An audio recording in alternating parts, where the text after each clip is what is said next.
Hello YouTubers, I thought I'd make a little video of a update of the work we've been doing on the 4.8. First and foremost, I went to order or select my Chinese, or I hate to say that because it seems derogatory, but the Pro Comp head studs. And apparently there's some kind of confusion on which set. There's two sets of the Pro Comp head studs. One is for, I think all the bolts are the same length, and then prior to 2002 there were more than one length head bolt or something to that effect. But if you look at the catalog, the year 2002 happens to be the crossover year when they made this change in the head bolt or head stud lengths. So as we talked about previously, to find out if you have a Gen 3 or Gen 4, you would have to know what kind of rods and pistons it had. But after watching Justin Sain's YouTube page and one of his videos, he talks about if you have 10mm exhaust manifold bolts and 10mm valley plate, I call that a valley plate bolt. If that head on that bolt and your exhaust manifolds are 10mm, it's a Gen 3, no questions asked.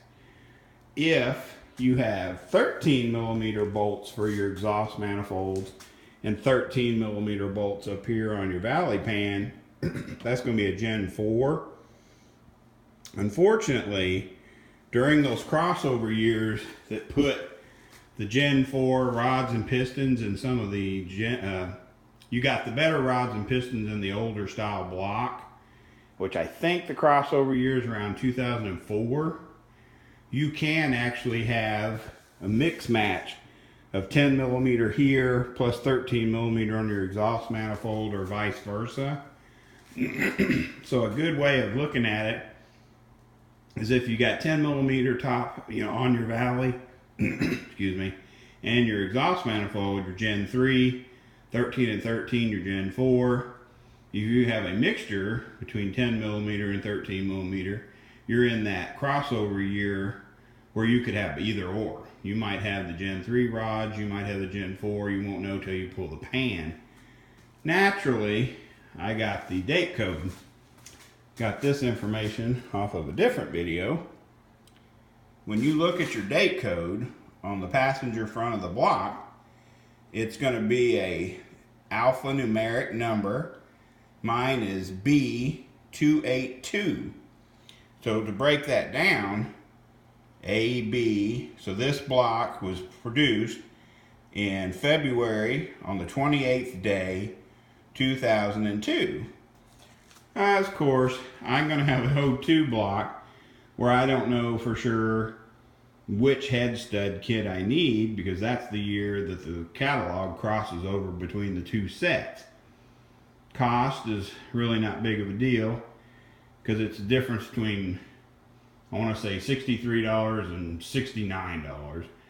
But we went ahead and started cracking into this thing, pulled the everything off the top, went ahead and pulled the knock sensors off, valley, heads, manifolds, naturally snapped off two heads of the exhaust manifold bolts, but that was to be expected.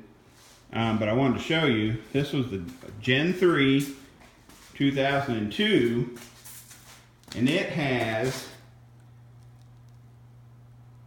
8 out of the 10 large bolts are all the same length.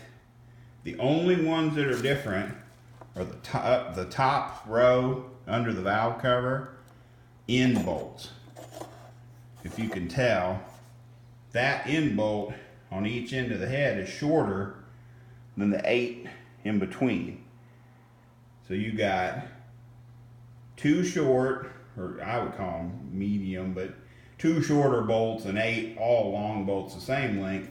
And then you've got your row of those smaller, I don't even know what size those are, but those little bolts go up on the top of the head by the intake below the intake manifold. So you've got your row of those. Then on this particular O2 motor, I have 8 long and 2 short. I'm going to take all this, or one head, I'm going to take all the bolts for one head with me to Star Performance when I buy my stud kit, because I want to make sure I get the right one. I'm pretty sure it's going to be the earlier model with the 2 links, but I'm not going to gamble on it. It's easier just to take it with you and be done with that. Gosh, the heads they're pretty crusty. They were definitely crusted up pretty good. That one cylinder wasn't burning too clean, but you know, it's to be expected. Buying a junkyard motor, you never know what you're going to get. But I got one exhaust valve on that head on the right there that's pretty dark. It was not burning as clean as the other 7 cylinders, so hopefully that's not a problem. Knock on wood. Increase my pile of parts on my stupid rack, because I still haven't organized this stupid shop. But I wanted to show you that it's pretty crusty, and it's got its fair share of rust in the cylinders. Can't really see back there because it's too dark, but if you look close, she's a little rusty from setting, but it didn't have any water setting in the cylinders. And this valley area was really clean. I don't like that angle. Let me switch off for you. It was really clean. You know, when we popped that valley cover off, we thought, gosh, that's really clean for a 110,000 mile motor. So, I mean, there's a good chance that maybe this engine was serviced at least regularly in a fleet or something. But we did notice this engine had that pink coolant in it. Like, it had pink antifreeze instead of the orange Dex Cool or the yellow Universal mix with everything. So I don't know, maybe one of you guys can chime in. Is that pink coolant typical of an LS engine, or was this thing from like a colder northern climate that has that really high quality coolant in it? So we didn't know for sure. I didn't even realize it had the coolant in it until it started spilling out. Made a huge mess on the shop floor that I'm gonna have to clean up. But I wanted to do an update video that we got the flex plate off, pulled the heads, pulled the plastic capture trays and lifters out of it, and just kind of generally was giving it a look over. We're going to try to clean it up as best we can and drain some of that coolant out of the block, and then flip it over, pull the pan, and kind of see what we really have.